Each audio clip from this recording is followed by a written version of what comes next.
여러분, 한번 우리가 생각해 보기 원합니다. 선교사님들이 있습니다. 좋은 환경, 좋은 직업, 밝은 미래를 버리고 어쩌면 죽을 수도 있는 곳, 낯선 곳의 삶을 선택했다는 것입니다. 여러분, 바로 믿음이 있었기 때문입니다. 150년 전에,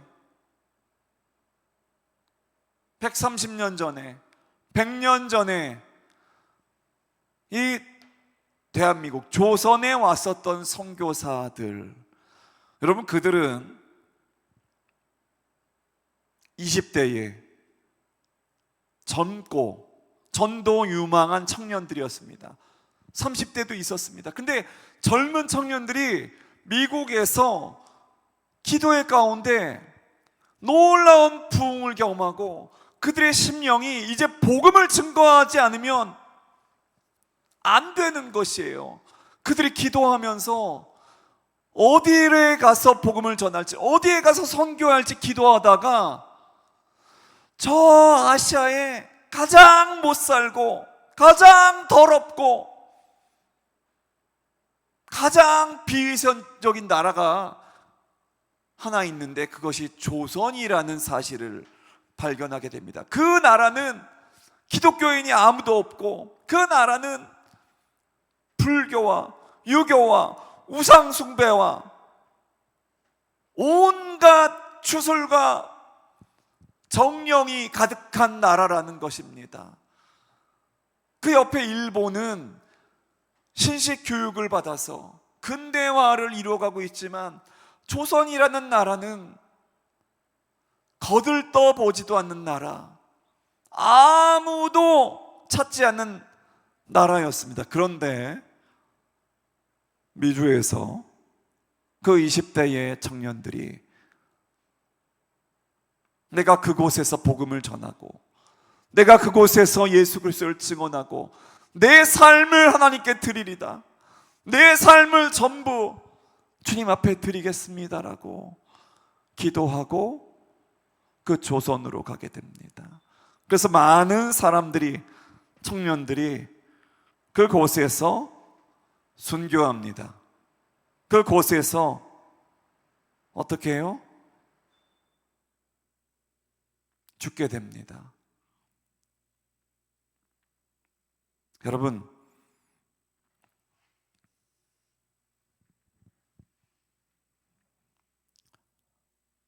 믿음 때문에 옳은 선택을 할 수 있었다는 것입니다.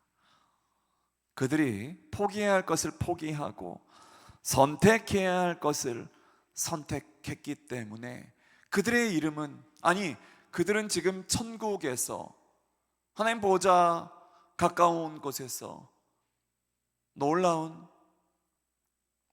영예와 존귀를 얻게 되었습니다. 영광의 면류관을 얻게 되었습니다. 여러분, 우리도 무엇을 선택하며 사느냐가 우리의 인생을 결정합니다. 여러분, 하나님이 기뻐하시는 것을 선택하는 믿음을 가지시기를 예수님의 이름으로 축복합니다. 여러분, 시편 37편 4절 말씀에 보면 또 여호와를 기뻐하라, 그가 내 마음의 소원을 내게 이루어 주시리로다. 여러분, 우리가 선택할 때에 반드시 하나님의 뜻을 따라서 결정해야 됩니다. 누구의 뜻을 따라 결정한다고요? 하나님의 뜻을 따라서 결정해야 됩니다. 로마서 12장 2절 말씀에서는요, 너희는 하나님의 선하시고 기뻐하시고 온전하신 뜻이 무엇인지 분별하도록 하라 라고 말씀하고 있습니다. 우리 가운데 분명하게 말씀하고 있어요. 하나님의 선하시고 기뻐하시고 온전하신 뜻이 무엇인지 저와 여러분이 분별해야 된다는 것입니다. 여러분, 우리의 삶의 순간순간 선택의 연속입니다. 오늘 내가 선택하는 것입니다. 오늘 내가 하나님을 기쁘시게 하는 행동을 할 것인지, 그냥 나의 육신이 좋은 것을 선택하는지, 여러분, 우리가 결정하는 것입니다. 여러분, 하나님의 뜻에 맞는 선택하려면 하나님의 뜻을 알아야 됩니다. 여러분, 하나님의 뜻을 알려면 여러분 말씀으로 우리가 나아가야 됩니다. 그래서 우리가 새벽부터 말씀 나누고 기도하잖아요. 여러분 스스로 말씀을 읽어야 됩니다. 반드시 하나님의 말씀을 읽어야지 하나님의 뜻을 알 수 있습니다. 여러분, 그리고 기도하셔야 됩니다. 기도하지 않고서 하나님의 뜻을 알 수 없습니다. 여러분, 날마다 말씀과 기도로 나아갈 때에 무슨 일이 발생하냐면, 여러분, 부부가 있습니다. 남편과 아내가 대화를 하잖아요. 서로 알아가잖아요. 친밀함이 있잖아요. 우리도 다른 사람들과 만나서 대화를 나누고 식사를 같이 하고 교제를 하면서 서로 알아가잖아요. 여러분, 똑같습니다. 하나님도 저 멀리 저 천국에서 가만히 계시는 분이 아니라 우리와 교제하기 원하시는 분이십니다. 그 하나님은 우리가 그 하나님을 찾기를 원하십니다. 근데 우리에게 주어진 하나님의 말씀을 통해서 우리가 하나님을 찾을 수 있습니다. 그리고 우리가 기도함을 통해서 하나님께 나아갈 수가 있습니다. 여러분, 예수님도 십자가를 지시기 전에 겟세마네 동산에서 간절히 기도하셨습니다. 그래서 하나님의 뜻대로 선택하실 수 있었습니다. 하나님의 뜻대로 십자가를 지실 수 있었습니다. 여러분, 그래서 기억해야 됩니다. 절대 여러분의 생각이나 여러분의 뜻대로 여러분이 처해진 상황에 따라서 결정하시지 마시고, 여러분, 하나님의 뜻대로 여러분이 매 순간 선택하시고 결정하시기를 예수님의 이름으로 축복합니다. 여러분, 상황이, 문제가 여러분의 믿음을 좌우하게 해서는 안 됩니다. 여러분, 상황과 현재 현실이 앞이 안 보이는 상황과 앞이 안 보이는 현실, 그리고 내 앞에 놓여진 문제가 너무 커다랗게 보일 때가 있습니다. 이거 어떻게 해결하지? 이것을 내가 어떻게 감당하지라고 생각할 때에 여러분은 하나님을 바라보는 것이 아니라 자신을 바라보고 내 뜻대로 상황을 조정하려고 합니다. 여러분, 그때 멈추고 주의 뜻 가운데서 옳은 것을 여러분이 선택해야 됩니다. 바른 것을 선택해야 됩니다. 올바르게 결정해야 됩니다. 여러분, 바로 그것이 믿음입니다. 여러분, 이제 세 번째로요, 또 믿음에 대해서 나누기 원합니다. 한번 따라해 보기 원합니다. 상급을 바라보는 믿음. 세 번째로 모세의 믿음은 하나님께서 하늘의 상급을 준비하셨다는 사실을 굳게 믿는 믿음이었습니다. 우리 히브리서 11장 26절 말씀 같이 읽겠습니다. 시작. 그리스도를 위하여 받는 수모를 애굽의 모든 보화보다 더 큰 재물로 여겼으니 이는 상 주심을 바라봄이라. 우리 한 번 더 같이 천천히 읽어보겠습니다. 그리스도를 위하여 받는 수모를 애굽의 모든 보화보다 더 큰 재물로 여겼으니 이는 상 주심을 바라봄이라. 여러분, 믿음의 세계에서 재물이란 그 당시 이집트의 보물과 같은 것이 아니라 그리스도를 위해 받는 고난과 그로 인해 얻는 능력입니다. 마태복음 5장 11절 12절 말씀에 보면요, 예수님을 위해 고난받고 어려움을 당하고 모욕을 당하면 하늘에서 큰 상이 있다고 말씀합니다. 여러분, 반대로 말하면, 여러분, 예수님을 위해 고난받는 적이 없는 사람은 하늘에서 상급이 없을 수도 있어요. 큰 상이 없을 수도 있습니다. 여러분, 예수님을 위해서 억울한 일이나 핍박을 당해본 적이 있는 사람, 본 적이 없는 사람, 손해본 일이 없는 사람은 하늘에서 받을 상급이 없을 수 있습니다. 여러분, 많은 선교사님들이 또 전 세계에 나가서 복음을 전하고, 그곳에서 하나님 나라의 복음을 전하고, 그곳에서 또 교회를 개척하기도 하고, 영혼을 섬기기도 하고, 구제 사역을 하기도 하고, 하나님께서 또한 인도하신 대로 사역을 하게 됩니다. 그런데 부모님의 결정으로 인해서 선교지에 나가게 되잖아요. 엄마 아빠가 선교사로 나가는데, 근데 자녀들을 뭐라고 부르냐면 MK라고 부릅니다. 미셔너리 키즈인데, MK들은 그냥 엄마 아빠의 선택으로 인해서 낯선 환경에 가게 됩니다. 낯선 환경, 다른 문화, 언어, 그곳에서 너무 고생을 합니다. 너무 힘들어 합니다. 근데 시간이 지난 이후에 그들이 내가 지금 한국 사람인지, 내가 아시아 사람인지, 아프리카 사람인지 내가 모르겠습니다, 그렇게 말하면서도 나중에 5년이 지나고 10년이 지나고 20년이 지난 이후에 엄마 아빠의 그 선택과 결정으로 말미암아 내가 그래도 예수 그리스도로 말미암아 내가 어려움을 겪었다라는 고백을 하게 됩니다. 예수님 때문에 내가, 엄마 아빠가 선택한 결정이지만 내가 그 당시에 받았던 어려움들과 고난들과 역경이 나로 하여금 더욱더 주님의 은혜를 구할 수 있는 동력이 되었고, 그 경험을 통하여서 하나님이 그 사람을 주목해 보시면서 하나님의 사람으로 놀랍게 성장시킨 MK들의 많은 스토리들을 우리가 볼 수 있습니다.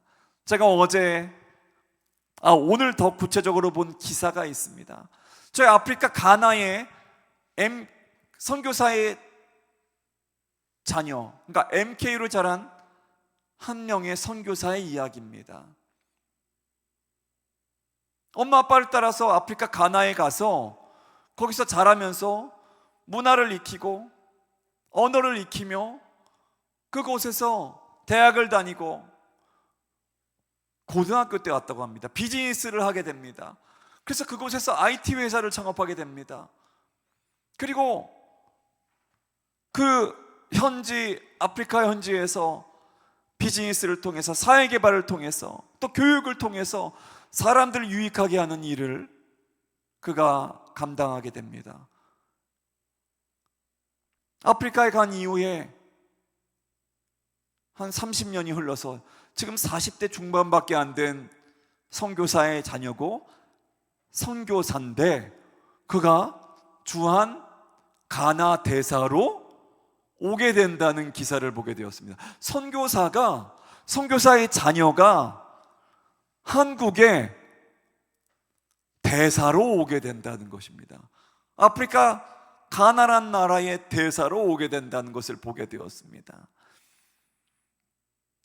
여러분, 부모님이 선택했지만, 바른 결정했지만 자녀의 삶에도 계속 영향을 미치는 것입니다. 여러분, 그래서 우리가 기억해야 됩니다. 오늘 본문 말씀과 같이 천국의 보물은 그리스도를 위해서 당하는 고난입니다. 천국의 보물은 그 어려움과 역경과 핍박 그 자체입니다. 성경은 이것이 바로 상급이라고 말하고 있습니다. 여러분, 물론 고난이 재물일 수는 없습니다. 핍박이 재물이나 보물이 될 수는 없어요. 그런데 모세는 그것들을 재물로 여겼습니다. 보물로 여겼습니다. 여겼다는 것은 그렇게 평가하고 생각했다는 것입니다. 여러분, 이것이 바로 가치관의 문제입니다. 여러분, 주님을 위한 고난과 핍박이 소중하다고 생각하는 가치관, 그 성격적 가치관, 그것을 세상의 어떠한 재물이나 부나 성공이나 명예나 물질과도 바꿀 수 없다는 가치관, 여러분 이것이 정말 중요합니다. 여러분 우리가 정말 두려워할 것은 핍박이 아닙니다. 고난 그 자체가 아니에요. 여러분 그 고난에 핍박에 의미를 두지 않는 것이 두려워할 일이에요. 여러분 핍박과 고난과 역경이 그것에 의미가 있다면 우리는 그것을 충분히 견디고 이겨낼 수 있습니다. 로마서 8장 18절 말씀에 보면요, 생각컨대 현재의 고난은 장차 우리에게 나타날 영광과 비교할 수 없도다라고 말씀하고 있습니다. 이제 우리가 말씀 마무리하기 원하는데요, 여러분 이제 우리가 믿음에 대해서 우리가 함께 말씀 나누었습니다. 여러분 고난을 즐거워하는 믿음, 고난을 선택하는 믿음이 될 수도 있습니다. 거절해야 될 때 거절할 수 있는 것을 믿음이라고 말씀드렸습니다. 또한 우리 상급을 바라보는 믿음에 대해서 말씀을 드렸습니다. 이제 여러분이 선택해야 될 믿음이 또 한 가지가 있습니다. 자신만을 생각하지 않는 믿음입니다. 나만을 생각하고 내 가족만 생각하는 것이 아니라 여러분이 이웃을, 여러분 주위에 있는 사람들을 생각하셔야 됩니다. 여러분 모세는 40살이 되어서야 비로소 자기 형제들과 이스라엘 백성을 돌아볼 생각을 하게 되었습니다. 여러분도 이제 더 이상 자신만을 위해서, 자신의 가족만을 위해서 이기적으로 살아가서는 안 됩니다. 여러분 이곳에서 경쟁하고 힘써서 애쓰게 살아가는 것이 아니라 하나님을 생각하며 살아가야 됩니다. 이웃을 생각해야 됩니다. 지역을 생각해야 됩니다. 나라를 생각해야 됩니다. 이 땅의 영혼들을 생각하며 살아가야 됩니다. 제가 잠깐 또 한 명의 친구를 이야기하고 말씀 마무리하기 원합니다. 한 6주 정도 되었습니다. 우리 교회에서 지금 토요일마다 같이 펠로우십이 이루어지고 있습니다. 같이 교제를 나누고 또 기도를 하고, 근데 우연찮은 기회였습니다. 우연이라기보다 하나님의 섭리 가운데서, 하나님의 뜻 가운데서 하나님께서 만나게 한 사람이 있습니다. 필리핀의 한 형제입니다. 그는 자신만을 생각하지 않고요, 한국에 와서 그가 이주민으로 여기서 일을 하면서 자신만 생각한 것이 아니었습니다. 다른 사람들, 자신의 민족의 다른 친구들, 동료들을 생각하면서 그의 집에 그들을 초대하면서 어떻게 해요? 그들에게 음식을 주고 그들에게 환대를 하면서 또한 그들의 일자리를 알아보는 정말 대단한, 어떻게 보면 믿음과 좋은 성품을 가진 형제입니다. 근데 자기의 나라, 자신의 나라 필리핀 국적 사람들만이 아닙니다. 다른 나라에서 온, 아프리카에서 온 형제들, 중동에서 온 형제들, 일자리가 필요한 형제들에게 일자리를 알선을 하고, 토요일이면 자신의 집으로 사람들을 초대하여서 음식을 나누어주고 환대하고 함께 교제하면서 그리스도인으로서 너무나 좋은 모범을 보여주는 형제입니다. 여러분, 우리도 그래야 됩니다. 하나님이 기뻐하시는 것은 여러분 자신만 생각하고 여러분 가족만 생각하는 그러한 삶을 주님은 원하시지 않습니다. 여러분, 영원한 삶을 준비하시기 위해서 거절할 것을 거절하고 선택할 것을 선택하면서 여러분, 예수 그리스도를 위한 핍박과 고난이 진정한 우리의 보물이라는 귀한 가치관을 갖는 저와 여러분 되시기를 예수님의 이름으로 축복합니다. 예수님께서 이 땅에서 그렇게 살아가셨어요. 여러분, 그래서 여러분의 삶에 모세가 가졌던 그런 믿음이 있기를 간절히 축복합니다. 여러분, 무엇을 거절하고 무엇을 선택하느냐에 따라서 저 여러분의 믿음과 삶이 결정된다는 것을 기억하기를 원합니다. 여러분, 오늘 무엇을 거절하시겠습니까? 무엇을 선택하시겠습니까?